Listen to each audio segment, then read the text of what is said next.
Bangladesh caterers অ্যাসোসিয়েশনের restaurant of the year জাজিং process at the Mirabel ভেন্যুতে হলো এবং it's wonderful we have 5 জাজেস who have জাজিং this process.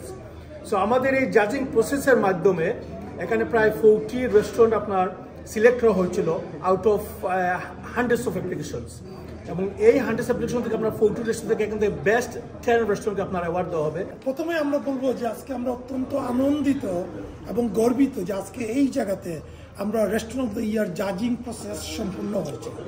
As president sir 40 short লিস্টের থেকে 10টি বেস্ট রেস্টুরেন্ট জাজরা চুজ করেছেন।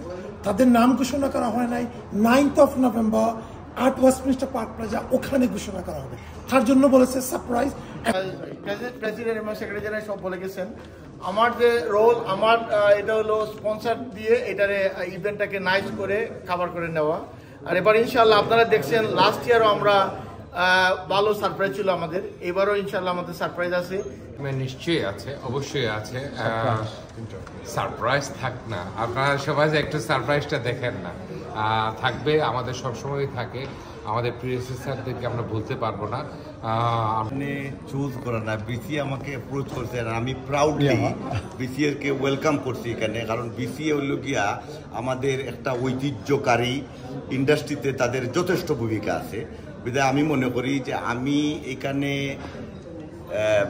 বিসিএ কে আমন্ত্রণ করা মানে আমি আমাকে গর্বিত মনে করা, এবং বিসিএ এই যে বাঙালি কমিউনিটিতে যে ট্যালেন্টগুলো আছে স্পেশালি কারি ইন্ডাস্ট্রিতে এইগুলার সামনে নিয়ে আসা হইল কি আমাদের যে ফিউচার জেনারেশন তাদেরকে মোটিভেট করা, এটাদের একান্ত দরকার। কারণ